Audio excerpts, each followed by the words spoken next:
Je m'appelle Sarah Normandin et je suis nutritionniste depuis plusieurs années. Ma passion, c'est d'apprendre à retrouver le plaisir de manger, de te montrer que ça peut être simple, mais surtout de t'aider à faire la paix avec ton corps et avec les aliments. Dans le podcast Le Maudit Poids, prépare-toi à être surpris, à peut-être même être choqué par ce que tu vas entendre, mais fais-moi confiance. Le chemin vers la libération en vaut vraiment la peine. Bonjour tout le monde! Avant de vous présenter cet épisode si attendu, je veux prendre le temps de vous présenter mes deux invités. Donc, je suis très bien accompagnée aujourd'hui. Je suis naturellement en présence de Karine Gravel, nutritionniste et docteur en nutrition. Elle a eu l'immense générosité de libérer un petit trou dans son horaire bien chargé pour venir nous parler de l'alimentation intuitive et je lui en suis énormément reconnaissante. On est très privilégiés de l'avoir avec nous. Donc, Karine, elle a réalisé 2 formations collégiales artistiques avant de compléter son baccalauréat en nutrition en 2005, sa maîtrise en 2010 et son doctorat en nutrition en 2013, le tout à l'Université Laval. Elle est bien entendu nutritionniste, clinicienne, en pratique privée. Donc, dans la description de l'épisode du podcast, vous pouvez retrouver le lien pour aller visiter sa page pour savoir comment prendre rendez-vous avec elle. Elle est inspectrice à l'Ordre des diététistes nutritionnistes du Québec et autrice du fameux petit livre rose que je vous parle donc souvent sur les réseaux sociaux et dans le podcast qui se nomme « De la culture des diètes à l'alimentation intuitive ». Réflexion pour manger en paix et apprécier ses cuisses, publié chez les éditions KO en 2021. Si vous n'avez pas votre extrait entre les mains, courez l'acheter tout de suite. C'est vraiment un must à avoir dans sa bibliothèque. Elle a, au cours des dernières années, animé plus d'une centaine de conférences dans plusieurs villes du Québec, au Canada, ainsi qu'à l'international. Donc, c'est pas rien. On a vraiment une sommité aujourd'hui avec nous. Ces conférences étaient destinées autant pour le public que dans le cadre de formation ou de congrès pour les professionnels de la santé. Donc, moi, je peux vous dire que dans mes formations, quand on voit le nom de Karine Gravel, on est toujours très excités parce que c'est toujours ultra intéressant. Elle est co-autrice de 14 articles scientifiques et a présenté ses travaux lors de 40 congrès en nutrition. Donc, c'est pas rien. Elle est naturellement membre de l'Ordre des diététistes nutritionnistes du Québec, mais également des diététistes du Canada et du groupe de réflexion sur l'obésité et le surpoids à Paris. Donc, un parcours assez impressionnant, merci. Je suis également très bien accompagnée du docteur Patricia Doucet, qui détient un baccalauréat en ergothérapie et une maîtrise en santé communautaire de l'Université Laval.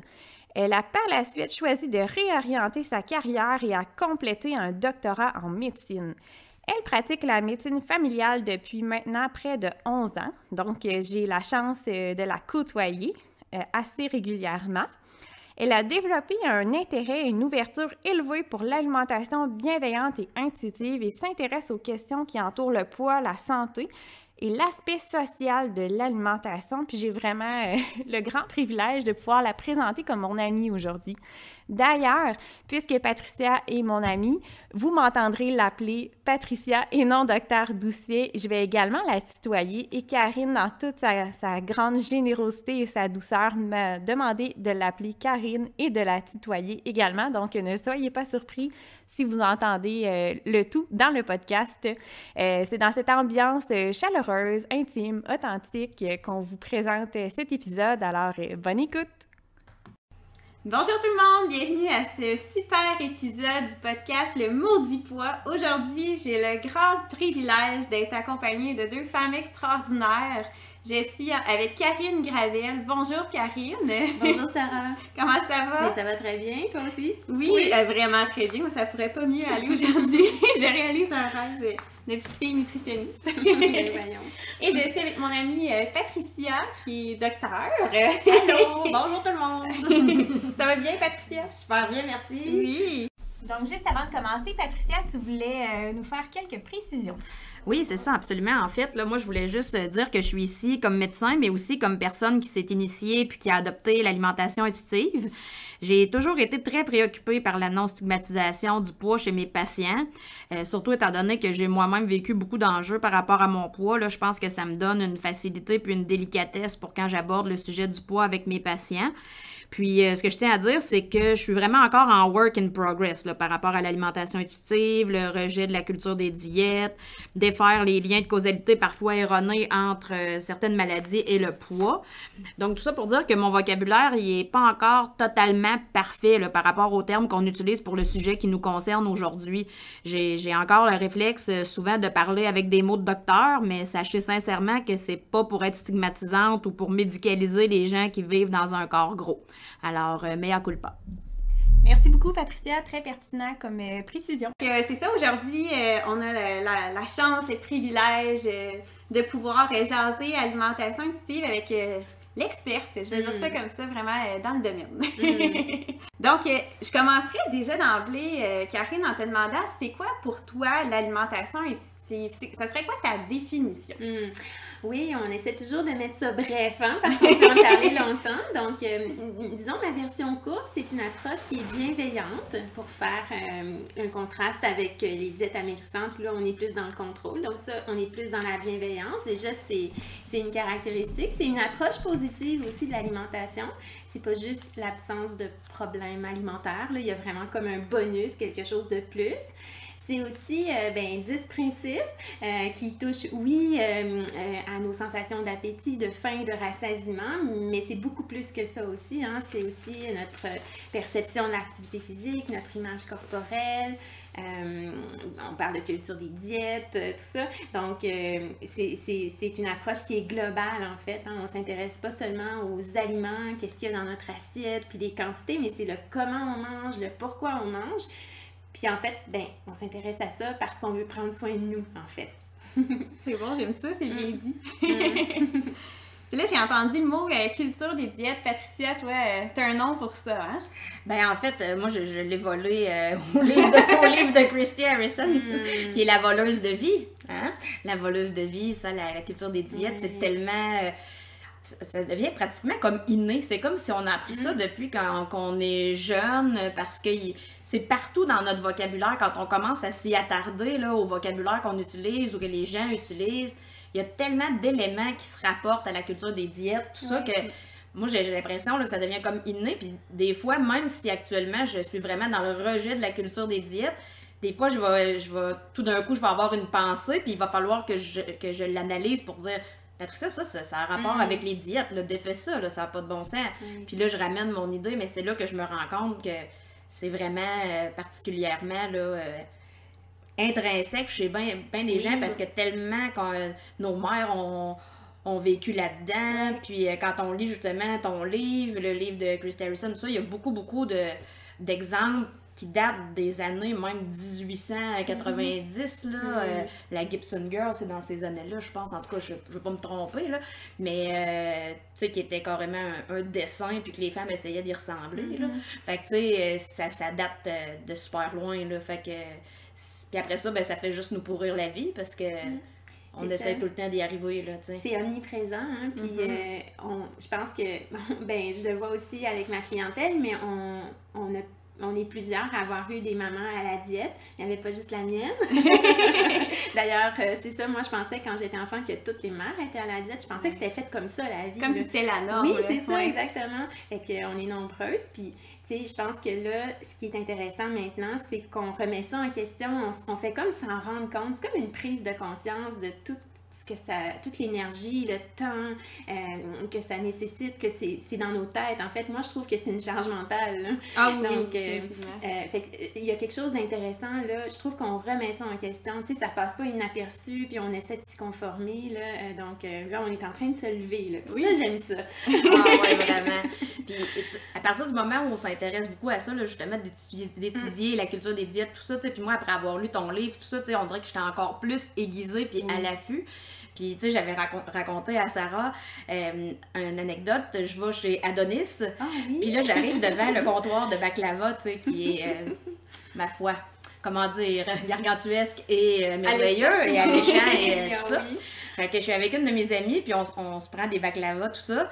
Puis là, il y a une dame qui arrive à côté de moi, puis elle dit « Ça a l'air bon, hein? » Mais elle dit « Moi, je touche pas à ça, faut que je fasse attention. » Fait que la dame, elle me dit ça, je regarde la dame, puis c'est pas une dame qui vit dans un corps gros, là. Fait que là, je me disais... Ah, puis une dame, tu sais, de 60 ans environ, je me disais, OK, elle est encore dans la culture des diètes. Tu sais, je me suis fait la réflexion, alors qu'avant ça, j'y aurais peut-être pas pensé comme ça, tu sais. Puis moi, dans ma tête, je me suis dit, ben ouais, moi, avant, là, j'en aurais pas acheté des baklava, puis aujourd'hui, j'ai décidé que moi, je m'achetais des baklava. Ben oui, je vois exactement le comptoir dans ma tête, là. Moi, c'est mon plaisir d'aller acheter des olives puis des baklava chez Adonis, là. C'est tellement bon.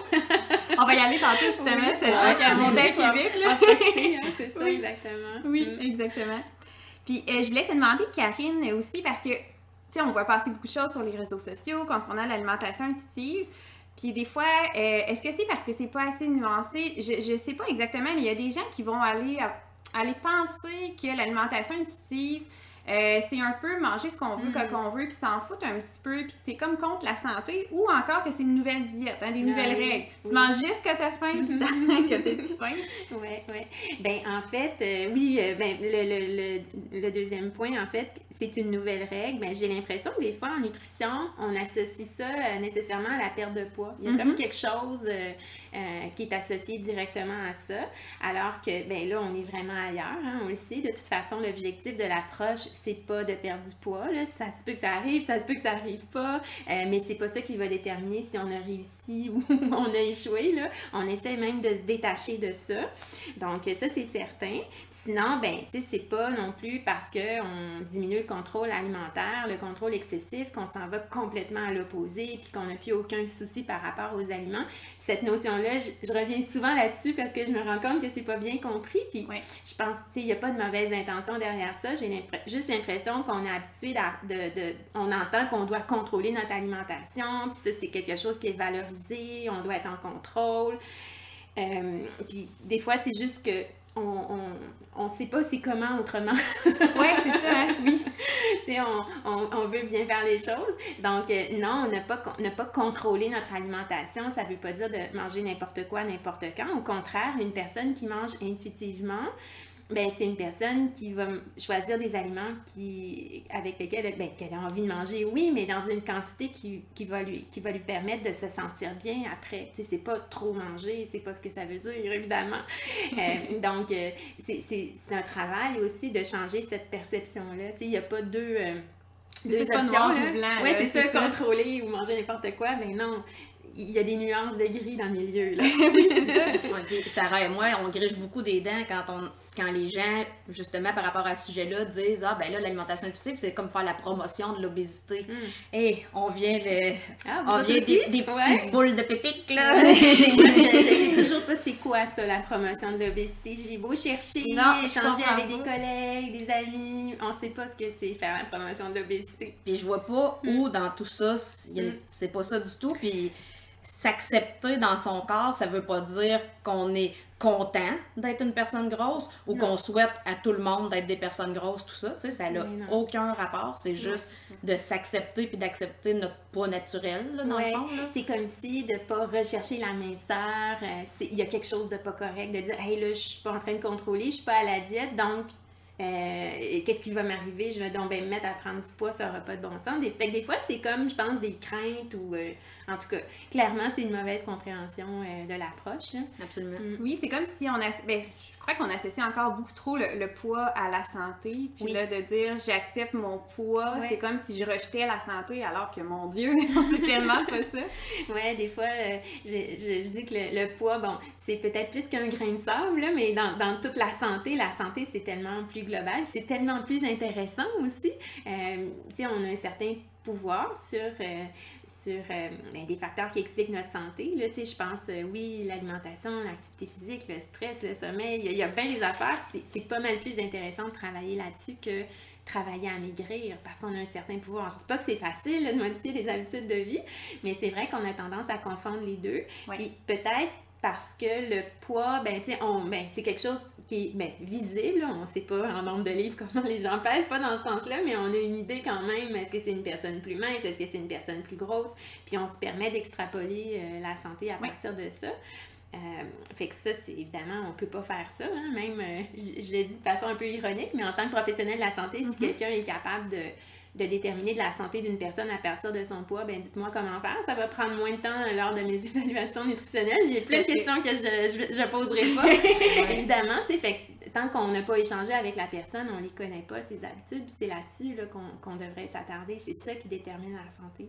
Tout à fait. Puis je pense que c'est Benoît Arsenault qui disait ça, justement, qu'il a de regarder le poids d'une personne, ça donnait aucune idée sur la santé. Je pense qu'il avait dit carrément, donnez-moi son code postal, puis je vais pouvoir vous en dire un peu plus. Ça m'avait marqué cette phrase-là. C'est vrai, hein? Puis, tu sais, même au point que, puis des fois, j'ai des exemples là, qui me reviennent en tête, même des personnes, des fois, qui vont dire... qui vont se permettre de juger à partir du poids d'une personne, est-ce que cette personne-là est physiquement active ou non. Des fois, il y a des personnes, oui, qui ont un corps plus gros, qui sont actifs, puis qui vont se dire, comment ça se fait que mon poids, il reste comme ça? Comment ça se fait que je maigris pas? Mais en même temps, mais ça se peut que ton corps soit fait comme ça, ta morphologie. Donc, on a tellement associé là, qu'un corps plus gros, c'est une personne, ça, qui mange pas bien, puis qui fait pas de sport, puis alors qu'on le sait pas. Exactement, exactement. Ben, on est né, c'est plate, mais dans cette grossophobie-là, dans cette façon de penser-là, mais ça aussi, là, tu sais, on en jasait, ça change, c'est le fun.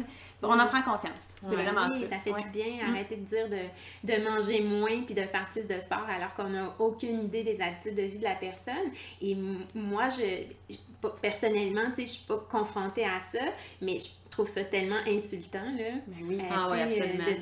De faire juger nos habitudes à partir de notre corps, là. Puis je sais pas pour toi, mais moi, des personnes, tu veux pas dans le milieu plus médical, j'en ai plein des demandes avec des personnes minces qui ont des problématiques de santé reliées aux habitudes de vie, puis on pourrait penser que ces gens-là, on se disant, ben, ils sont minces, eux autres, ils n'ont pas de problème, et non. Alors que j'ai des gens dans des corps gros qui, mon Dieu, sont tellement en meilleure santé, ils sont tellement actifs, ils ont tellement une alimentation plus équilibrée, tu sais, tout à fait. Faut aller voir un petit peu, je sais pas si Patricia aussi, là. Ben, c'est exactement ça, puis, tu sais, moi, j'ai vraiment envie aussi de dire, tu sais, on parle du poids, puis tout ça, mais il y a aussi l'histoire du chiffre sur la balance, hein. Tu sais, moi, ça, là, j'ai vraiment réalisé à quel point ça valait comme rien. Tu sais, c'est un peu comme l'IMC, là, le maudit IMC. Tu sais, il y a des gens de toutes sortes de morphologies.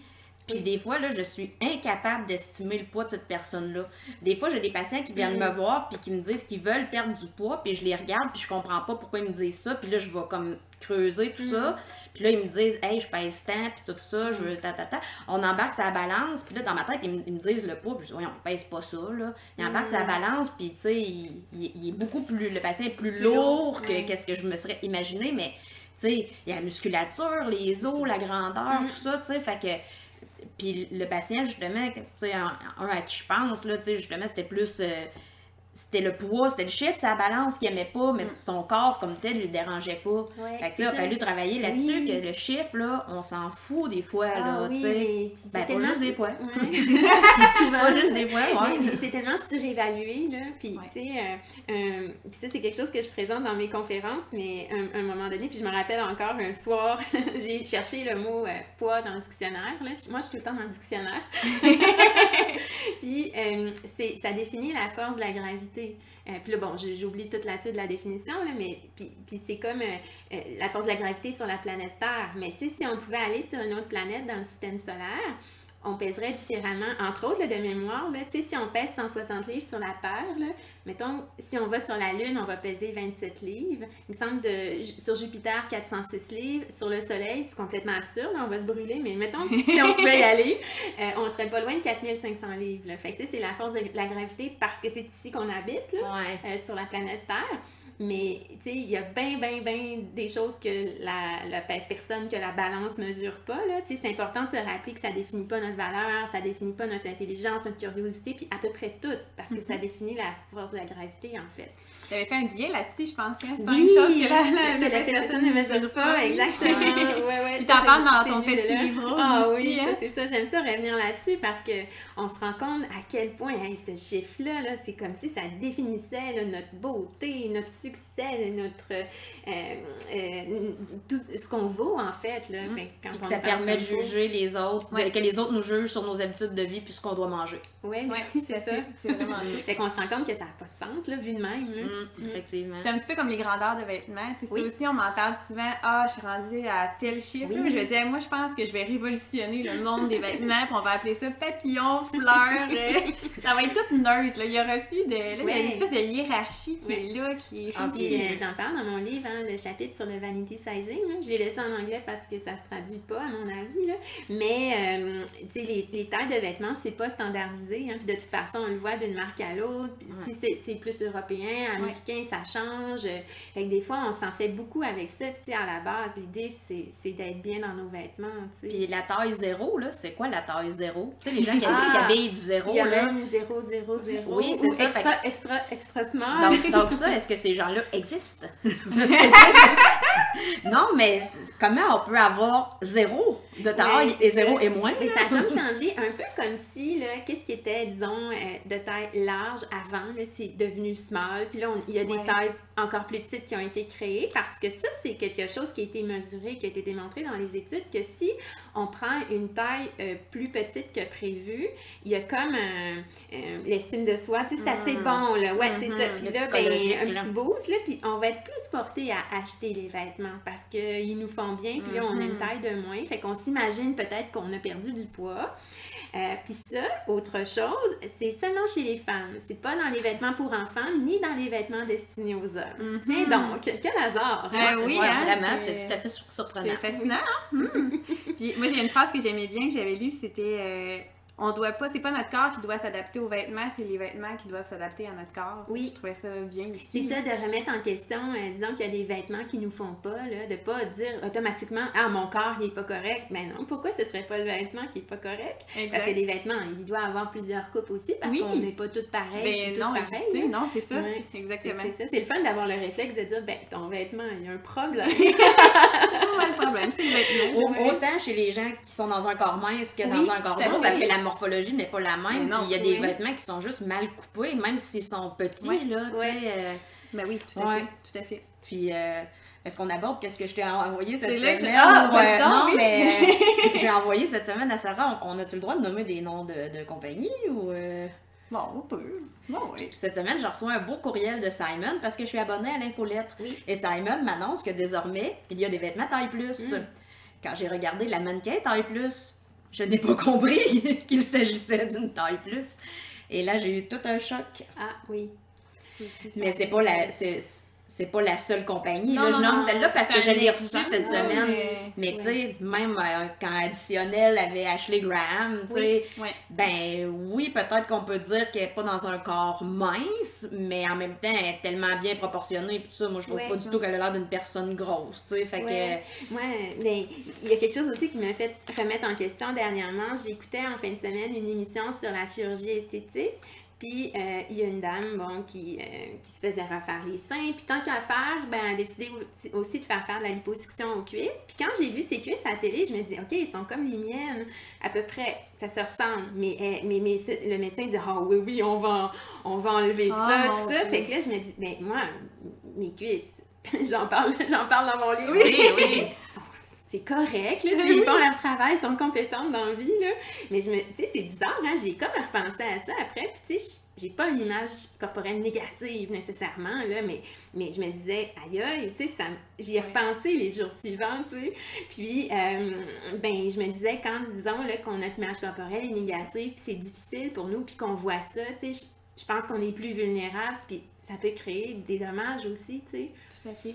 J'ai hâte d'en reparler avec Edith Bernier. Je vais la rencontrer la semaine prochaine. Je suis vraiment contente. Puis c'est un petit peu ça qu'elle mentionnait aussi, là, que les mannequins, souvent, ce qu'on voyait, ce qu'elle expliquait, je trouvais ça tellement drôle comme image, c'est comme de prendre un petit bonhomme en pâte à modeler, le faire en moule ordinaire, puis de passer le rouleau à pâte par-dessus. On a encore les proportions... qui sont valorisées comme étant parfaites. Oui, ça va être une personne qui ne sera pas nécessairement dans un corps mince, mais avoir des belles proportions selon la société, les normes de beauté. Alors que, tu sais, c'est pas ça qu'on voit là, nécessairement partout. Mais entre autres, que ça prend toujours un ventre qui est très, très, très plat. Puis de dire, ben là, c'est parce que si les cuisses les fesses sont un peu plus grosses, qu'il y a des formes, ben normalement, il va avoir un ventre aussi avec ça, tu sais. Ça sera pas... fait que, ouais, c'est encore contrôlé, là. C'est ça, on met du taille plus, mais on le met quand même à notre image, c'est niveau norme de beauté. Fait que ça reste... c'est ça. Je trouvais ça intéressant. Absolument. Ça va être intéressant d'entendre ça. Oui, j'ai bien hâte d'enregistrer, très très hâte. Patricia, toi, le fameux privilège de la minceur, c'est quelque chose qui t'a marqué. Ouais, moi, là, dans le fond, là, comme médecin, là, j'ai eu quelques wake-up calls, dans le fond, qui ont été assez frappants pour que vraiment je m'intéresse davantage à l'alimentation intuitive, puis le côté bienveillant, puis l'acceptation de soi, tout ça. Une des choses qui vraiment m'a frappée au point que j'ai contacté Sarah pour y en parler, c'est cet automne là, dans les fameux balados de Looney qui sont vraiment excellents. Ah oui. Donc tu as participé, justement. Oui, c'est ça, sont vraiment excellents. Oui. Vraiment, là, si vous ne l'avez pas écouté, là, moi je recommande vraiment à tous nos auditeurs d'écouter aussi les balados de Looney qui s'appelle À plat ventre. Puis dans ça, il y avait quelqu'un qui parlait du privilège de la minceur. Puis moi, ça a vraiment résonné quelque chose dans ma tête parce que moi-même, comme personne qui a eu des enjeux toute ma vie avec mon poids, ben j'ai été confrontée souvent à ça, de dire, tu sais, de rencontrer des gens qui mangent bien plus mal que moi, qui sont bien moins actifs que moi, puis qui sont tout petits, puis de me dire, ben voyons donc, comment ça se fait que moi je suis pris dans ce corps-là, tout ça. Fait que là, quand j'ai entendu ça, ça m'a beaucoup, beaucoup résonné. Puis quand j'ai parlé à Sarah m'a dit mais c'est full bien documenté, ça. Là, j'ai comme compris, tu sais, que c'était pas dans ma tête. Puis là, tu sais, que ça existait. Puis que ça avait un nom, cette affaire-là, là, tu sais. Puis que j'étais pas toute seule à vivre ça, tu sais, à constater ça, dans le fond. Fait que ça, c'était quelque chose qui m'a vraiment beaucoup interpellée personnellement. Puis l'autre chose qui vraiment, là, ça, je fais même un petit aparté pour dire à mes collègues médecins, tu sais, qui sont à l'écoute, qui sont à l'écoute et qui sont peut-être sceptiques de tout ce qu'on parle. Mais j'ai écouté, Karine, elle en parle dans son livre, l'étude du Minnesota, là. Puis j'avais écouté cet été, en fait à l'été 2021, le balado On s'appelle et on déjeune avec Bernard Lavallée puis Catherine Lefebvre, qui s'appelle l'épisode sur les affamés du Dr. Keyes. Mais ça, là, ça peut pas faire plus qu'un gros wake-up call pour tout le monde. Puis Karine, tu le résumes tellement bien à la fin de ton chapitre de dire « Je comprends pas qu'encore aujourd'hui, on se serve pas plus de cette étude-là, puis qu'on est encore dans la culture des diètes, puis que la restriction alimentaire, dans le fond, est encore autant promue, là, finalement. Oui, là. parce que, tu sais, cette étude-là, l'objectif, c'est durant la Deuxième Guerre mondiale, puis c'était en fait pour évaluer comment, parce qu'à ce moment-là, il y avait, des personnes qui étaient dénutries, qui étaient affamées, parce qu'ils se nourrissaient de pommes de terre, puis c'est quoi l'autre affaire, donc? Pas du riz, des navets, du pain, oui, du pain et des pommes de terre, c'est ça, j'ai oublié les deux aliments. Puis, en fait, c'était pour voir, mais après ça, tu sais, quand ça va être le temps de nourrir les gens correctement, comment on va s'y prendre, tu sais, parce que là, ils sont dénutris, ils sont affamés. Puis c'était ça le but de l'étude. Puis, tu sais, on voit qu'encore aujourd'hui, on valorise la restriction, alors que c'est ça qui a été fait dans l'étude, là, pour affamer les participants volontairement pour voir qu'est-ce qui se passe ensuite. Puis avec tous les effets secondaires qui sont nommés, des effets secondaires de diète aussi, hein. Oui, ben c'est ça. Moi, je m'étais pris des notes un peu parce que justement, j'avais le goût des nommer pour dire, tu sais, puis si on revoit juste un peu, là, tu sais, il y avait comme 4 phases, là. La première phase qui était comme la standardisation où les gens mangeaient à leur faim, puis comme pour mettre tout le monde un peu sur un pied d'égalité qui durait 3 mois. Après ça, il y avait la période qui nomme semi-famine, là. Semi, en tout cas, qui durait pendant 6 mois. Le régime était extrêmement contrôlé, là, ça n'avait pas de bon sens. Puis dépendamment de la perte de poids, il y avait, tu sais, c'était surveillé rigoureusement. Puis à chaque semaine, je pense que c'était le vendredi, les participants allaient voir comment il allait avoir de pain la semaine suivante. C'était un moment stressant pour eux. Oui, ils ne voulaient pas s'en faire enlever des tranches. Oui, c'est ça. Puis, dans le fond, je vais juste nommer les autres étapes, mais après ça, je vais revenir à ce qui s'est passé pendant la période de famine, là. Après ça, c'était la période de rééducation, réadaptation, où là, c'était pour... on voulait tester pour la réalimentation, là, dans le fond. Puis là, c'était contrôlé, cette phase-là. Puis après ça, l'autre phase, ben là, c'était la rééducation illimitée, là, où les gens mangeaient à peu près ce qu'ils voulaient, mais c'était très bien surveillé, puis observé, là, finalement. Puis pendant la période de famine, là, c'est ça, je suis certaine là, qu'il y a des gens qui ont fait des diètes qui vont se reconnaître dans ce que les participants ont rapporté. Là. Moi, je prends une pause, tu l'as appelé, c'est une diète contre... C'est comme une diète contre le laboratoire. Ben oui, c'est vraiment ça m'avait marqué, cette phrase-là. C'était vraiment ça. Puis on peut se le dire que ça ne serait absolument plus reproductible de nos jours, éthiquement parlant, très discutable. Là. Puis c'est ça. Fait que, tu sais, rapidement, là, pendant la période de famine, là, les gens sont devenus impatients, irritables, colériques, il n'y avait plus d'énergie, ils se repliaient sur eux autres mêmes, il y avait moins de tolérance au froid. Ils se traînaient des couvertures, même pour s'abrier ou être capables de s'asseoir parce qu'ils s'assoyaient sur leurs os, finalement. Là. Ils avaient des douleurs musculaires, ils perdaient leurs cheveux, ils étaient fatigués, il y avait des étourdissements, il y avait même des problèmes de coordination des mouvements. Il y avait une perte de libido, une augmentation des symptômes dépressifs. Puis en fait, c'était même noté que la majorité des participants, à un moment ou à un autre, ont eu des moments de détresse émotionnelle vraiment importants, là, significatifs. La nourriture était devenue une obsession. Il y en a même qui collectionnaient des photos de nourriture puis qui regardaient ça comme de la pornographie. Là. Oui, la nuit, moi j'ai lu ça. C'est ça. Pour regarder des photos de nourriture. Oui, exactement. Les participants sortaient pour aller sentir l'odeur de l'usine de pain puis tout ça. Il y en a un qui avait avoué qu'il avait triché parce qu'il avait volé 2 rutabagas crus, tu sais, qu'il avait engouffré ça parce que, tu sais, t'imagines-tu comment t'as faim quand tu veux juste aller clencher 2 rutabagas, là, tu sais? Oui, puis d'aller chercher la nourriture dans les poubelles. Des poubelles, c'est ça, exactement, là, tu sais, parce que t'as trop faim, tu sais, t'es trop en dessous de tes besoins. Puis, une des choses aussi, il y en a 2 qui avaient été hospitalisés, qui ont été internés en psychiatrie parce qu'ils ont fait des psychoses. Puis l'élément le plus intéressant, c'est que dès qu'ils ont repris un régime normal, quelques jours plus tard, il n'y avait plus aucun signe de psychose. Donc, tu sais, c'est pas... C'est parlant quand même, là. Ben, c'est ça. Fait que là, tu sais, à un moment donné, là, 1 plus 1, ça fait 2, là. Il y en a un qui a fini par se couper une main avec une scie, puis là, ça, il savait pas trop c'était quoi, là, le pourquoi de ça, là. Que... Et le patient, il disait « Ah non, c'était pas volontaire » ou tout ça, puis on n'a jamais su vraiment c'était quoi, là. Il y avait aussi, tu sais, la difficulté à se concentrer. Hein. Il y en a 2 qui avaient... Il y a 2 participants qui ont abandonné leurs études universitaires parce qu'ils étaient plus capables de fonctionner. Oui, exact. Mais je trouve que ça parle parce que j'imagine que tu le vois toi aussi dans ta clientèle. C'est tellement... Tu sais, là, on y va à l'extrême, mais il y a quand même certaines diètes qui sont assez extrêmes dans la restriction, puis on va voir ces effets-là. Puis ce que je trouve vraiment... dommage, c'est que les femmes vont se taper sur la tête et se dire « Mais voyons, comment c'est que j'ai pas l'énergie d'aller courir? Comment c'est que j'ai pas l'énergie de faire telle chose? » Oui, parce que là, on est déjà en déficit calorique, puis on nous demande d'aller faire de l'activité physique par-dessus ça. Mais moi, je sais pas, ça m'est arrivé une fois, là, de faire, d'aller courir, puis bon, j'étais pas chez moi, puis en tout cas, j'avais pas bien tout géré ça, c'était pas volontaire, là, mais j'ai couru, puis j'avais faim pendant que je courais. Ça a tellement été désagréable, là, j'arrêtais pas de regarder ma montre pour que ça finisse, là. Puis d'habitude, moi, c'est pas comme ça.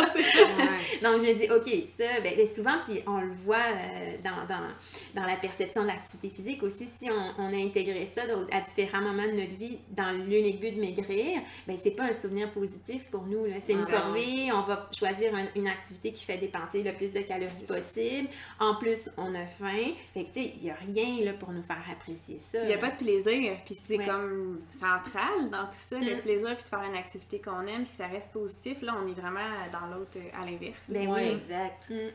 Puis, pour en venir aux conclusions de l'étude, tu sais, qui sont toutes aussi intéressantes, hein, dans le fond, puis que je pense que t'sais, non seulement on peut se reconnaître, les gens qui ont fait des diètes, dans comment les volontaires se sont comportés, puis tout ce qu'ils ont vécu pendant la période de famine, mais à la fin, c'est excessivement intéressant que, tu sais, puis t'en parles très bien aussi dans ton livre, Karine, là, les participants, à partir du moment où ils ont le droit de manger, ils n'arrivent plus à se rassasier. Ils ne ressentent plus comme avant, la satiété. Ils ont de la difficulté à ressentir la satiété. Souvent, leurs apports alimentaires sont excessifs par rapport à leur vraie satiété, dans le fond. Ils dépassent leur satiété, puis ils mangent souvent plus qu'ils mangeaient avant de faire l'étude. Ben, je pense que le parallèle avec la diète, là, c'est comme... très, très, très évident. Tu sais, la seule différence, en fait, c'est que les participants, eux, c'était une durée limitée. Après, le but, c'était de revenir à leur poids initial puis de reprendre leurs habitudes. Mais quand on demande à des personnes de maigrir ou bien qu'elles le décident, là, de suivre une diète, ben l'idée, c'est de tenir le plus longtemps possible. Donc, il n'y a comme pas de fin. Exactement. Parce qu'il faut maintenir le poids une fois qu'on l'a atteint. Exactement. Sinon, tu sais, c'est vu comme un abandon, comme un échec, alors que c'est impossible de tenir là-dessus éternellement, là. Puis c'est ça, quand les gens l'arrêtent la diète, ben qu'est-ce qui arrive? Ils vont manger plus, ils vont tomber dans les aliments qui s'interdisaient, etc. Ils vont avoir des compulsions, etc. Ben, c'est parce qu'on crée comme des aliments interdits à ce moment-là. Notre perception des aliments va changer, on a tendance à les catégoriser. Donc, ce qu'on s'interdisait durant la diète, ça devient beaucoup plus attirant. C'est sûr, hein, c'est des aliments qu'on aime, puis là, ben, on s'est fait dire qu'on ne pouvait pas en manger. Donc, c'est l'attrait de l'interdit aussi. Fait que ça, c'est comme, c'est jamais, c'est pas souhaitable. Les gens se sont désolés de ça, mais en même temps, c'est normal que ça arrive. Oui, tout à fait. Puis moi, j'avais une question pour toi par rapport à ça, justement, tu sais, le fait que les patients, pas les patients, excuse, les volontaires de l'étude du Dr. Keyes ressentaient plus vraiment leur satiété ou dépassaient, là, dans le fond, leur... sentaient pas rassasiés, tout ça. Combien de temps ça dure, ça, dans le fond? Tu sais, je sais que dans ton livre, tu parles par rapport aux changements hormonaux là, qui peuvent durer très longtemps, là, mais combien de temps est-ce que ça dure pour la vie, tu sais, une fois que quelqu'un a fait plein de diètes? Bien, je pense que cette réponse-là, tu sais, scientifiquement, elle n'existe pas, à mon avis. Je pense qu'après ça, c'est comme un peu du cas par cas, puis tu sais, il y a des personnes aussi qui le demandent aussi à un moment donné, tu sais, si j'ai fait par exemple des diètes très drastiques à très très faible quantité de calories, quand est-ce que mon corps va s'en souvenir toujours? Puis tu sais, on l'a pas cette réponse-là. Est-ce que notre corps peut faire un reset à un moment donné? Bien, je pense que non, mais notre corps, je l'ai dit, hein, c'est une machine très intelligente. Je pense qu'il y a une mémoire. Et ça, c'est vraiment mon opinion personnelle. Mais, tu sais, je pense que c'est sûr que plus les diètes sont à faible calorie, plus on en suit longtemps, plus ça risque de laisser des traces, autant physiques que psychologiques, à mon avis, toujours. Tout à fait. C'est ce que je crois aussi, mais moi, je suis pas experte, fait que je voulais demander. Mais en même temps, des fois, on va dire, ah non, cette diète-là, c'est pas une grande privation, Weight Watchers, c'est pas si pire que ça, mais j'ai quand même des clientes qui ont développé des troubles alimentaires avec des diètes, des fois qu'on va dire, ah ben non, ça, c'est pas une diète, c'est pas grave. Fait que, tu sais, ça dépend beaucoup aussi de la personne qui suit la diète, de son vécu, de son expérience, elle a sa propre relation avec la nourriture aussi. Là, fait qu'on peut pas dire, oh non, cette diète-là, c'est pas grave, celle-là, c'est plus grave. Là. Chaque personne peut se sentir différente dans la diète. Là, dans le fond, une personne peut très bien dire, ben moi, je trouve pas ça très contraignant, puis l'autre, elle va trouver ça très contraignant. Là, puis les équelles psychologiques à ce moment-là sont pas du tout les mêmes. Là. Exactement. Non, tout à fait. Il y a une phrase qui était écrite dans ton livre qui m'a vraiment parlé aussi. Je ne pense pas que l'on puisse décider de son poids avec sa tête sans que le reste de son corps s'en aperçoive. J'aime mieux l'idée que toutes les parties de notre corps travaillent ensemble pour optimiser la machine intelligente. Mais peu importe ce que l'on pense, j'ai l'impression que c'est elle qui a le dernier mot. Ça me fait dépasser. Oui, c'est vrai. Hein? Mais je trouve qu'on apprend beaucoup à contrôler, à décider comment on doit peser, à quoi on doit ressembler, comme si on pouvait tout modifier. Mais je suis pas certaine de ça, moi. Moi non plus. La tête et le corps, c'est pas deux entités différentes. Non, c'est ça. C'est pas notre tête qui contrôle notre corps, mais c'est une équipe, là, cette affaire-là. Fait que, si on veut vraiment profiter de notre vie, là. Oui, puis il y a toute la notion aussi de la génétique, hein, tu sais, quand on écoute, quand on regarde les études de Dr. Benoît Arsenault, tout ça, tu sais, toute la génétique derrière ça, tu sais, qu'il y a 1000 régions de notre génome, tu sais, qui ont un lien avec notre poids, puis tout ça. À un moment donné, je l'avais entendu dans un balado qui disait... tu sais, c'est ta génétique qui a décidé de ta couleur de cheveux, de ta couleur de yeux, mais pourquoi ça serait pas elle qui a décidé de ton poids aussi, là? Oui, pourquoi le reste ça fait, mais le poids, c'est ça. Ça, c'est toi. Ça, c'est juste toi, puis ça dépend de comment tu manges, si t'es large, puis 100% toi. Tu sais, auparavant, là, considérer la génétique, la contribution de la génétique à notre morphologie puis notre poids, c'était vu comme être paresseux, être comme si, ça n'existait même pas, là. Donc, évidemment, là, ça change, heureusement, là, mais oui, il y a des facteurs non modifiables, il faut les reconnaître. C'est pas l'idée, c'est pas d'être paresseux du tout, c'est juste la réalité. C'est un fait. Là. Avec les études de jumeaux, entre autres, ça a été montré, hein, justement, c'est Dr. Benoît Arsenault qui parlait de ça, là, que les jumeaux qui ont été séparés, mettons, dans le jumeau adopté qui vivait dans une famille, puis le jumeau qui est resté dans sa famille, tout ça, tu sais. À la fin, il y avait à peu près le même poids, tu sais, dans X années plus tard, puis le jumeau même qui était dans la famille adoptive ressemblait plus à ses parents génétiques qu'à la famille qui le nourrissait, dans le fond. Même s'il était changé d'environnement. Ben, c'est quand même assez parlant. C'est intéressant. Hein? Oui, vraiment. Ah, Benoît. on aime beaucoup ses recherches, puis on écoute tous ses podcasts. On s'écrit à chaque fois. T'as-tu vu ça? Oui, c'est ça. On fait ça avec Karine, puis on fait ça avec Benoît. On a des fans finis. Oui, c'est ça. Mais je pense que toi aussi, Karine, tu dois être pas mal adepte des études de recherche de Benoît. Ben, oui, c'est certain. Comme vous autres, j'écoute tout, là, puis j'aime ça. Ouais, bon, super. Karine, il y a une question que je voulais te poser, que j'avais posée en 2016, dans le temps que j'avais fait ta formation. Oui. Puis je pense que c'est intéressant que les gens qui nous écoutent l'entendent aussi. Quand on est porteur d'une maladie chronique, que ce soit le diabète, que ce soit la dyslipidémie, que ce soit l'hypertension, est-ce que c'est possible de penser à l'alimentation intuitive? Bien sûr! C'est sûr que, tu sais, en même temps, quand on pense à l'alimentation intuitive, tu sais, l'idée de respecter nos besoins, nos préférences, on n'est pas dans faire n'importe quoi non plus, tu sais, ça c'est certain. Pour les différentes maladies chroniques, souvent, il y a plein de principes qu'on peut appliquer là, à 100% si on a envie. Là. Exemple, tout le monde a intérêt à avoir une image corporelle qui est plutôt neutre, positive. Là. Ça, c'est certain. La perception de l'activité physique, de percevoir que ça fait du bien, de le faire dans la bienveillance parce que ça fait du bien à notre corps. Mais ça, en tenant compte de nos limites toujours. Mais ça, tout le monde a intérêt à ça. Fait que peu importe, si on a une maladie chronique, je pense au diabète de type 2, par exemple, bien, on a encore intérêt à être attentive ou attentif à sa sensation de faim, sa sensation de rassasiement. Donc, vraiment, il y a plein de principes qui s'appliquent. La culture des diètes, c'est la même chose. Est-ce que, rejeter la culture des diètes, bien, ça peut s'appliquer partout, tout le temps. Mais, des fois, ben oui, il y a des petites contraintes, des petites choses qu'on doit vérifier, dépendamment de notre état de santé, de maladie aussi. Je pense, entre autres, à une personne qui fait de l'hypertension artérielle. Il y a des recommandations. Il faut limiter le sodium dans son alimentation, par exemple. Ça va, mais oui, on peut le voir comme une contrainte, comme quelque chose dont on doit tenir compte, mais on peut adapter les principes, comme par exemple... je pense au principe simple, découvrir le plaisir de manger. Bien, peut-être que oui, on doit limiter le sodium, mais peut-être que ça peut nous donner l'occasion de découvrir d'autres façons de cuisiner, d'aller chercher des saveurs intéressantes avec des fines herbes, des épices, de vraiment être créative ou créatif par rapport à ça. Tu sais, ça peut être une belle expérience finalement, là. Fait que, tu sais, ça peut nous demander d'adapter ça, d'adapter tous les principes au début, mais...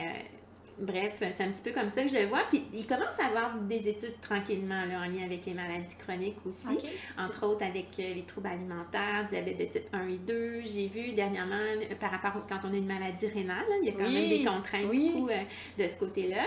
Mais, tu sais, on a toujours avantage à être à l'écoute de nous-mêmes. Tu sais, ça, c'est certain. Puis, tu sais, les recommandations ou ce qu'on doit suivre en fonction de notre état de santé, des fois, oui, ça demande à être adapté un petit peu, mais c'est toujours possible. Il n'y a pas on peut pas dire « Ah non, l'alimentation intuitive, moi, je peux pas du tout parce que j'ai telle maladie. » Ben non, là, pas nécessairement. Puis je trouve ça intéressant parce que j'ai tellement de clients, on va penser, exemple, maladie rénale, ben là, on va devoir surveiller, exemple, pour dire la quantité de protéines qui est consommée, mais souvent, c'est pas vrai qu'on va avoir faim pour un steak de 10 onces, mais on va le prendre parce qu'on mange rapidement, parce qu'on a sauté un repas, parce qu'il y a plein de raisons, on n'est pas à l'écoute de notre corps.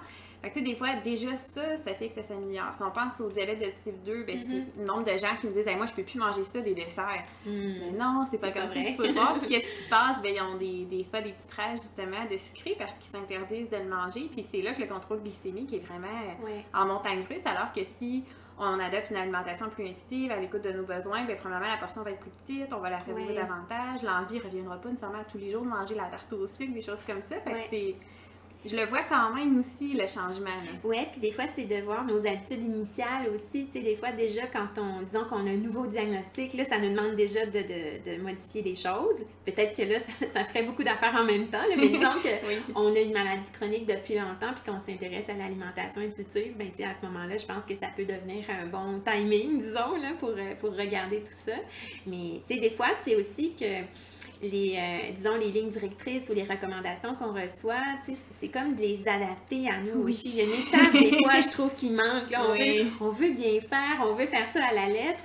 Fait que là, il faut faire attention de ne pas tomber dans le contrôle excessif non plus, là, mais de faire de notre mieux, là, de le voir de cette façon-là. Fait que moi, je trouve qu'il y a souvent cette petite étape-là. Là. J'en parle souvent avec mes clientes ou mes clients. Là. Mais toi, comment tu vois ça? Est-ce que ça te convient comme ça? C'est de se diriger vers quelque chose qui est plus confortable, là, mais je pense que c'est pas, encore là, c'est pas une mauvaise intention, c'est juste qu'on veut bien faire, puis tu sais, des fois, on veut appliquer tout à la lettre, puis... Mais on veut pas que ça devienne une nouvelle diète, tu sais, la diète pour diabétique. Ben des oui, fois, on c'est dit ça. ça, moi j'ai besoin d'une diète pour dire non. Tu sais, au contraire, là, puis c'est de voir, je pense, tu sais, des fois, j'aime ça l'amener, c'est d'être bienveillant envers soi-même, de se dire, d'adopter certains comportements alimentaires. Tu sais, des fois, ça peut être juste, comme tu dis, la façon de le voir plutôt que de s'enlever des choses, c'est de voir notre relation avec les aliments différemment puis nos habitudes. C'est intéressant. C'est ça. Super. Puis je fais juste une petite aparté médicale. Là, vous savez là, que tantôt je parlais de génétique, mais on parle de diabète type 1 diabète type 2. Là. Bon point. Ben, le diabète de type 1, qui est celui par carence en insuline, là, défaut de sécrétion d'insuline, qui est comme celui qui est inné, je vais dire ça de même. Ben, vous savez que entre le diabète de type 1 et le diabète de type 2, c'est le diabète de type 2 qui a la plus forte incidence génétique versus le type 1, alors que les gens pensent plutôt le contraire. Fait que, tu sais, c'est sûr que justement, au niveau de tes habitudes de vie, ça peut avoir un lien à savoir si tu vas le développer ou pas, le diabète de type 2, là, c'est certain. Mais la propension génétique est plus grande pour le diabète de type 2 que le diabète de type 1. Fait que c'est pas tout de leur faute si on dit diabète de type 2. Merci, c'est une précision intéressante. Vraiment. Puis combien arrivent comme ça dans mon bureau, surtout des femmes qui se sont fait beaucoup de diètes, de régime, puis qui là, développent le diabète de type 2, puis se disent « Hey, c'est de ma faute. J'ai pas assez bougé, j'ai pas assez fait attention. » Ça aussi, là, c'est des choses que j'entends souvent, fait que ça va être doux à leurs oreilles, je pense. C'est comme l'hypercholestérolémie familiale ou la prédisposition à faire du cholestérol. Je pense que j'ai plus de patients dans des corps minces qui ont du cholestérol que des patients dans un corps plus gros. Tu sais, ça n'a aucune commune mesure. Il y a tellement d'autres facteurs que c'est vraiment pas juste le poids, là, le trigger. Là. C'est ça, puis on dirait que c'est comme donc bien facile de tout mettre sur la faute du poids, ben le poids de dos large. Ah ben le poids, c'est la faute de tout, hein? Ça donne des migraines, ça donne mal dans le dos, ça fait que t'es infertile, ça fait ci, ça fait ça, le poids c'est tout, là, tu sais. Tout à fait. Toujours la faute du poids. Oui, c'est ça. Oui. On est vraiment à déconstruire ça. Ah oui, absolument. Parce que, oui, on va en reparler beaucoup, la fameuse grossophobie avec Edith, dont la grossophobie médicale. Oui, puis tu sais, on est éduqués comme ça. Tu sais, je suis contente, Karine, que tu dises que maintenant, tu vas à la faculté de médecine, puis tout ça, tu sais, que tu as donné le cours aux étudiants, tout ça, mais parce que nous, on était élevés comme ça, là, on est éduqués comme ça. Puis nous, là, les cours sur l'obésité à l'Université Laval, là, c'était beaucoup les chirurgiens bariatriques de l'hôpital Laval qui nous les donnaient. Fait que, tu sais, la chirurgie bariatrique, moi, j'en ai entendu parler en masse, là, tu sais, pendant mon cours de médecine, là, tu sais. Fait que, puis je dis pas que c'est pas une solution à laquelle il faut aller dans certains cas, là, c'est pas ça du tout. Mais je veux juste dire que les docteurs sont éduqués que l'obésité cause tout. Puis d'associer le poids à des maladies, puis de le voir comme ça, mais je me dis toujours, hey, il y a une personne en arrière, là. Tu sais, on dirait que, tu sais, oui, on va vraiment tout miser sur l'aspect comme plus physique, alors que tout l'aspect psychologique, je trouve que des fois, on en parle à peine. Et c'est terrible pour moi, parce que tout le vécu des personnes, leur expérience. Mais en même temps, c'est plus long faire ça aussi, là. Ça, je comprends. Mais c'est important. Tu sais, moi, je dis souvent, on n'a pas deux sortes de santé. Là. On n'a pas la santé physique puis la santé psychologique. Parfois, on en parle comme ça, là, entre nous, mais tout ça, c'est notre santé. Tu sais, on peut pas nuire à notre santé psychologique sous prétexte que c'est bon pour notre santé physique, puis l'inverse, là, c'est pas ça, là. Non, exact. On est un tout, là.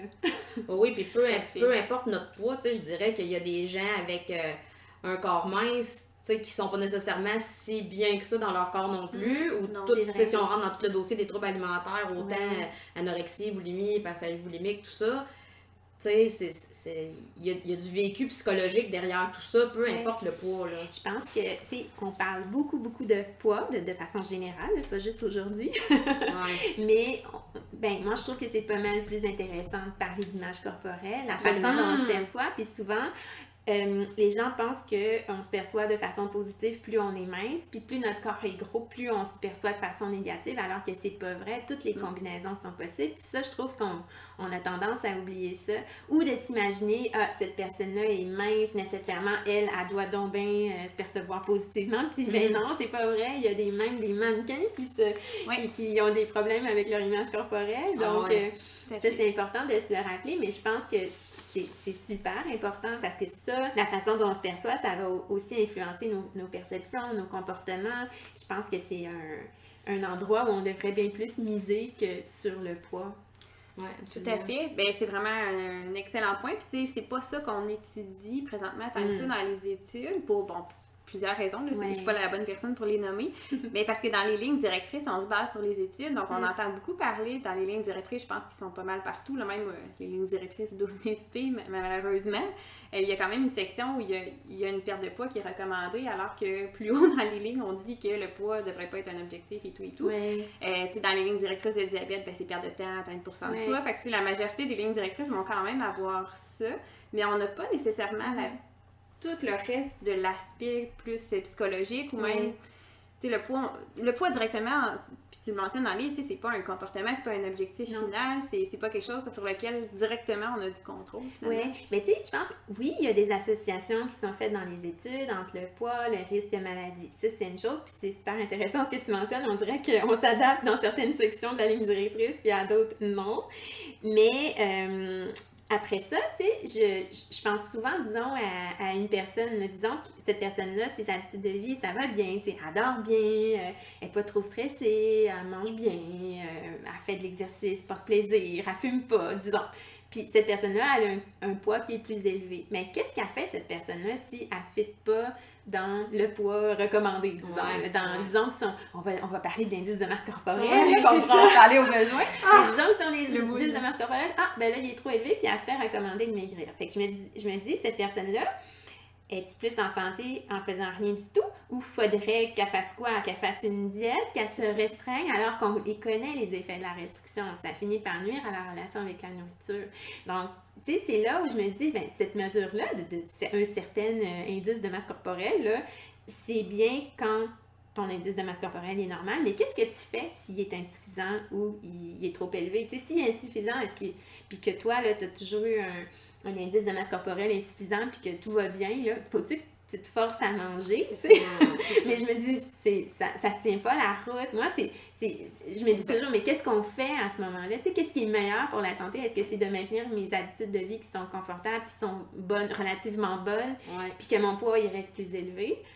Fait c'est là où moi j'ai un problème de compréhension probablement. Non, mais je me sens exactement comme toi, puis des cas comme ça, j'en ai tellement dans mon bureau. Ben oui.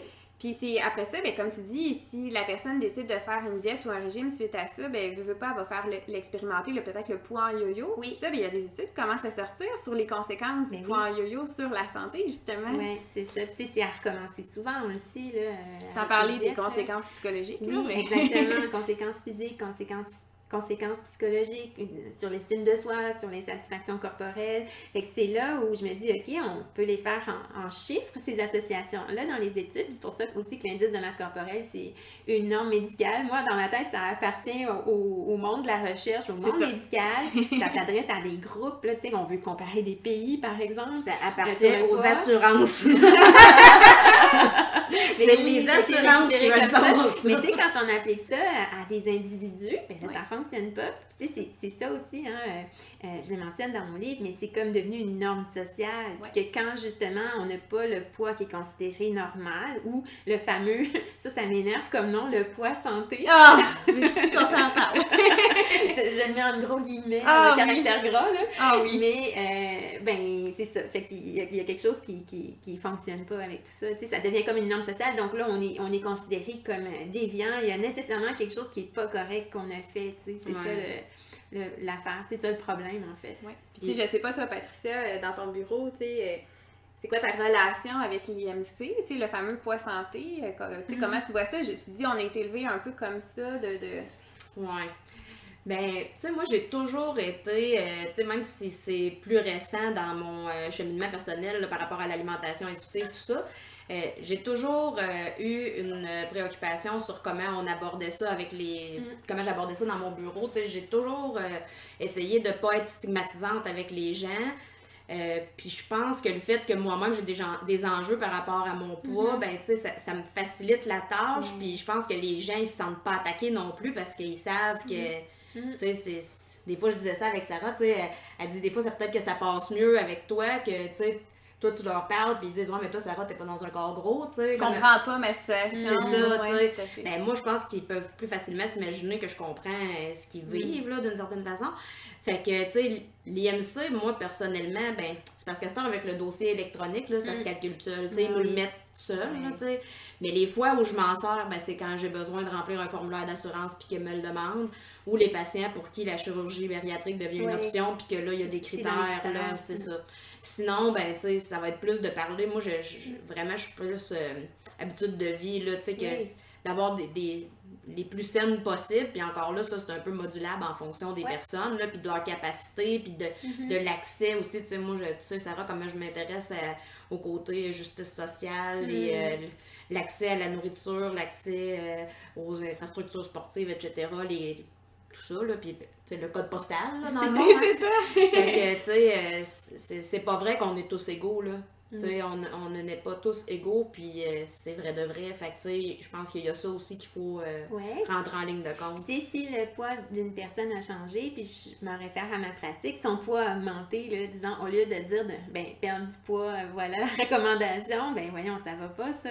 C'est plus d'essayer de voir ensemble, ben est-ce qu'il y a des habitudes qui ont changé? Oui, ben c'est sur quoi on a ça. du pouvoir, puis, tu sais, puis là, on vient de vivre une pandémie, les habitudes de vie ont changé pour les gens, tu sais, je pense que c'est un bon exemple. Fait que plutôt que de s'ajouter un blâme par-dessus ça, ben c'est d'essayer de voir qu'est-ce qui a changé, puis est-ce que on pourrait, s'il y a des habitudes qui ont changé, ben est-ce qu'on pourrait les reprendre comme avant? Est-ce que ça nous tente? Est-ce que, tu sais, d'essayer d'explorer ça comme ça, mais tu sais, juste de se faire dire de perdre du poids, tu sais, il y a des gens qui rentrent chez eux en pleurant, qui vont prendre la première diète qu'on leur propose aussi, tu sais, qui sentent une urgence, puis ben là, ça, c'est mauvais pour la santé, là.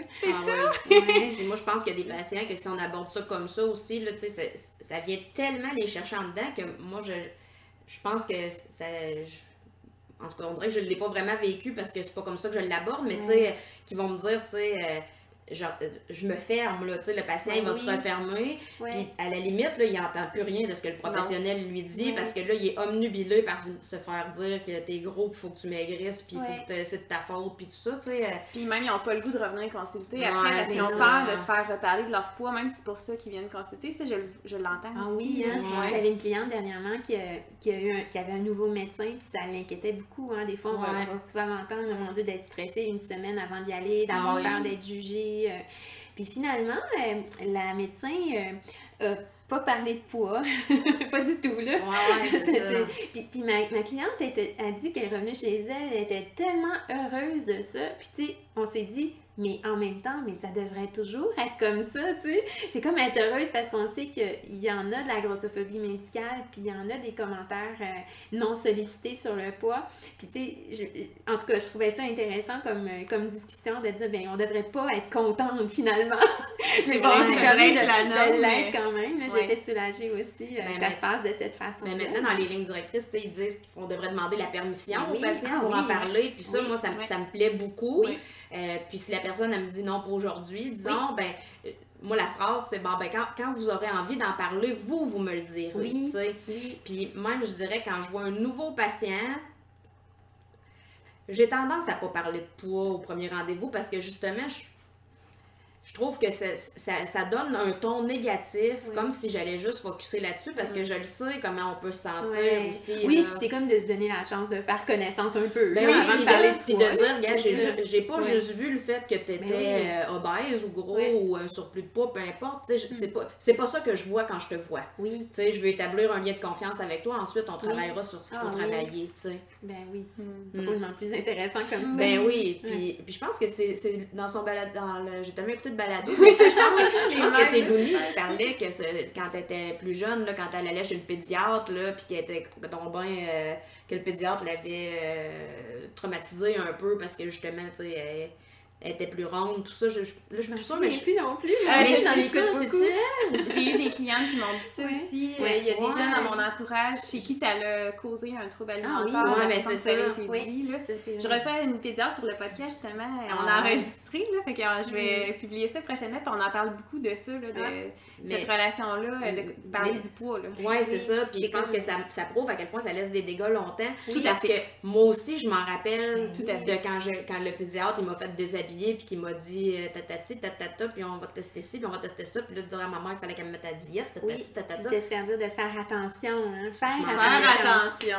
C'est Les, quoi ça? ouais, les aliments, hein, c'est pas dangereux. C'est pas supposé être dangereux. Non, là. méchant, tu sais. Ouais. C'est ça. Fait que tu sais, ça commence jeune, là, de se Oui. faire taper sur la tête, là, Ouais. puis ça Ah laisse oui, des vraiment. marques. Ah ouais. Ouais. Mais la majorité de mes clientes, même dans la cinquantaine, la soixantaine, vont me dire, ben moi, je me rappelle, ça a commencé, Oui. c'était à ce moment-là, à l'adolescence, quel commentaire de telle personne, Oui. Ouais. ça marque Ouais. à vie, là. Ah oui, c'est pareil pour moi. Ah oui, absolument.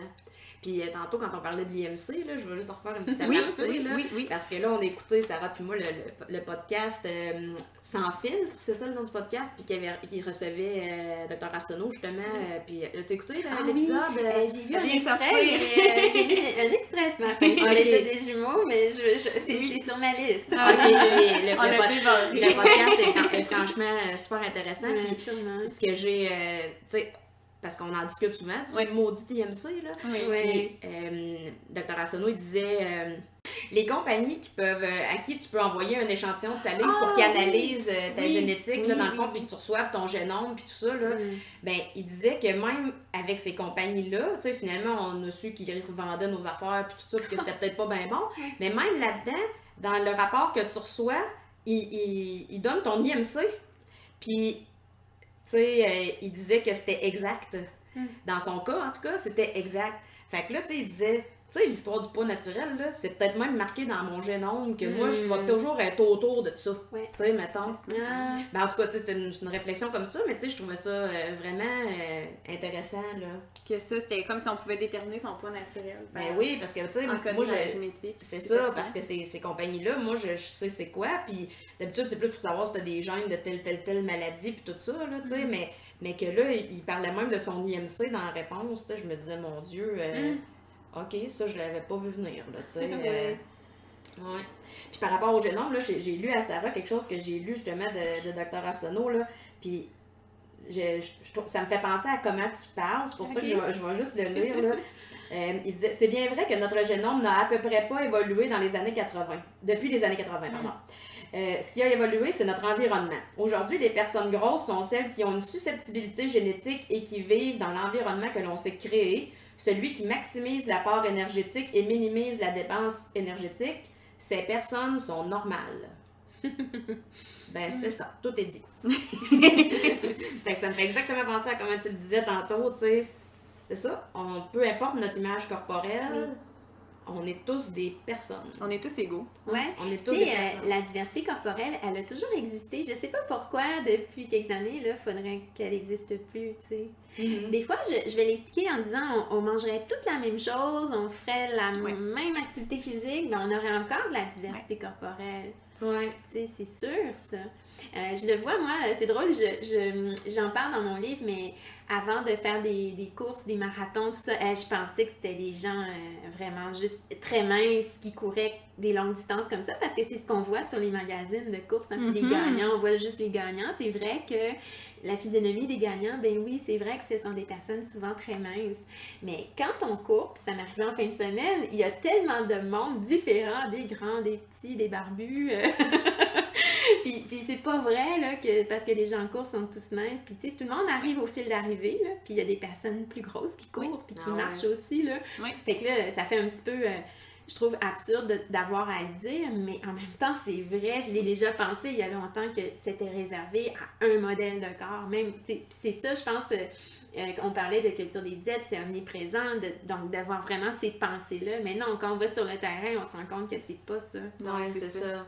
Puis tu sais, le jugement peut être tellement facile, hein, tu sais, comme Edith Ouais. Bernier a dit, moi, mon poids, je peux pas le cacher, c'est la première Ouais, chose qu'on c'est ça. voit, là, tu sais, Ouais. mais ce que j'ai en dedans, par exemple, ça, c'est d'autres choses, puis là, il faut que tu me parles, tu sais, Oui, pour c'est savoir. ça. Ouais, Fait que, tu sais, mais le jugement physique, faut changer ça, là, surtout par rapport au poids, là, tu sais. Puis je disais aussi en s'en venant en auto, là, tu sais, à Sarah, moi, j'aime bien gros le panda.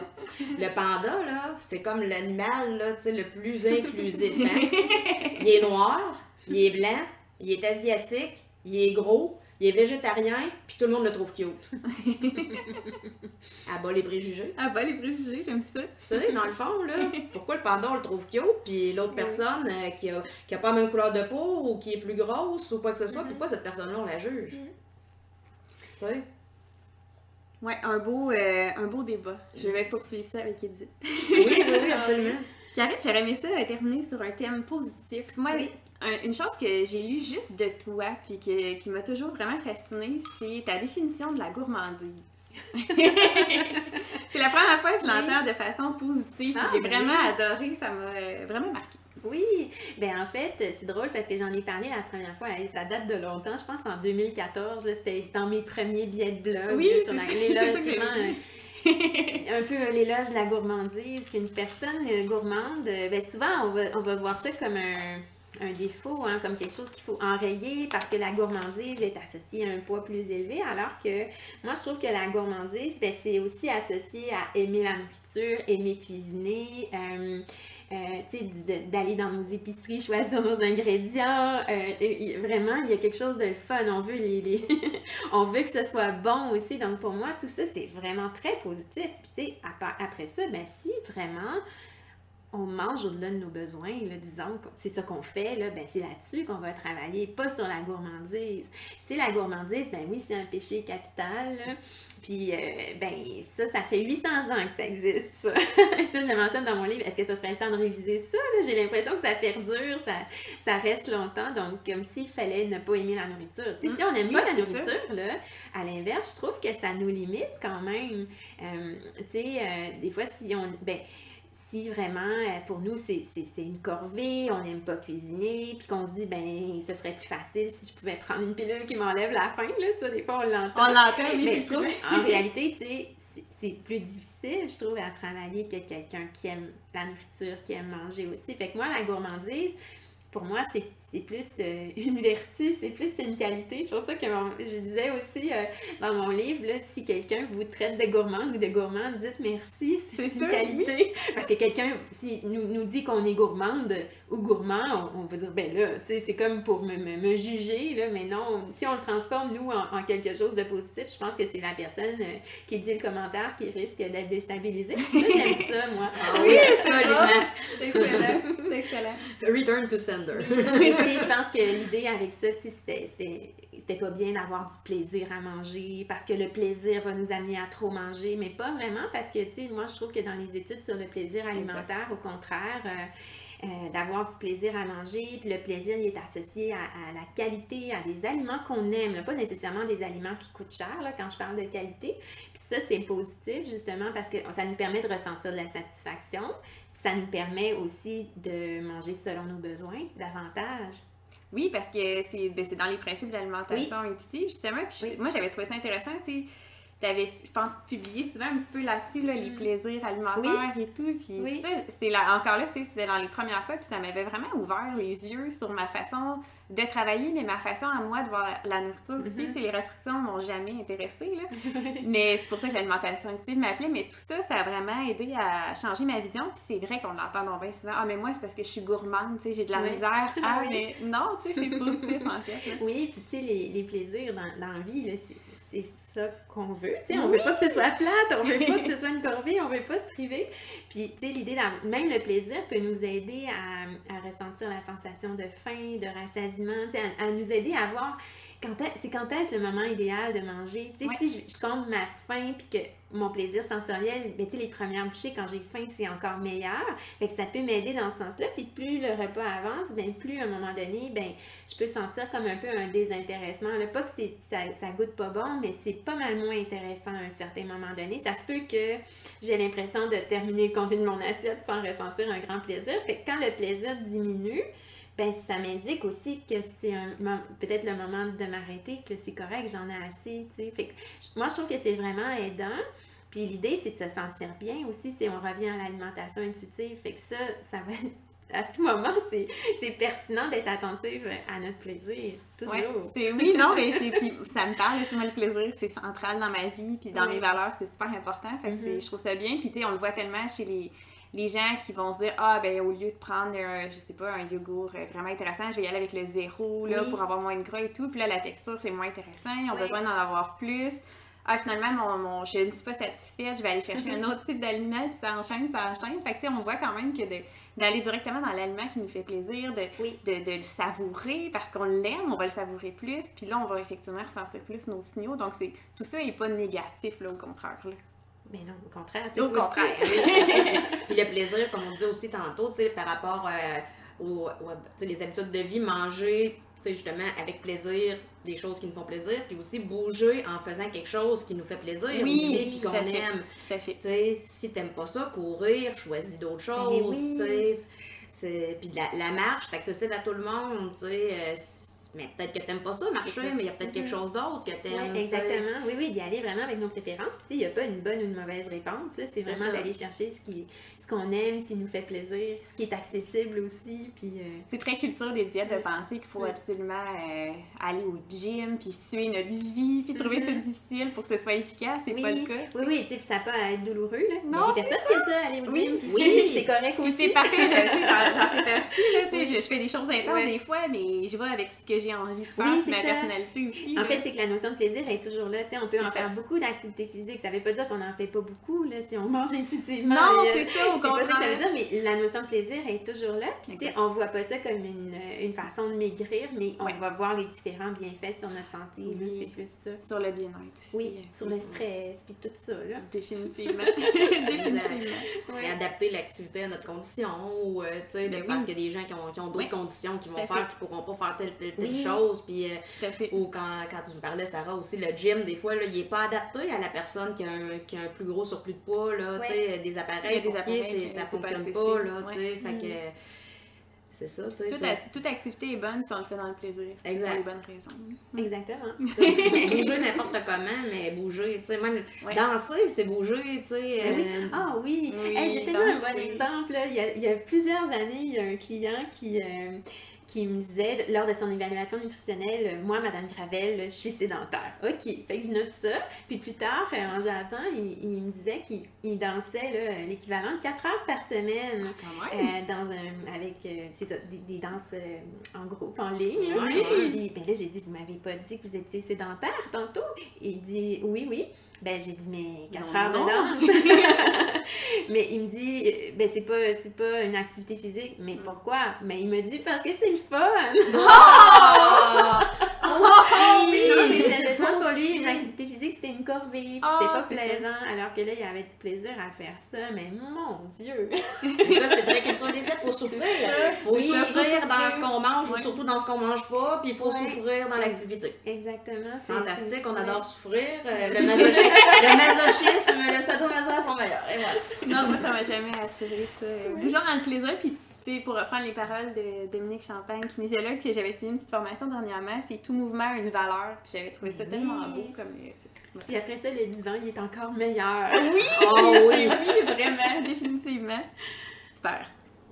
Karine, tu as des petites choses intéressantes qui s'en viennent, des articles, une nomination pour un prix. J'aimerais que tu nous en parles. Bien, en fait, mon livre, Le petit livre rose de la culture des diètes à l'alimentation intuitive est finaliste pour le prix Équilibre 2022.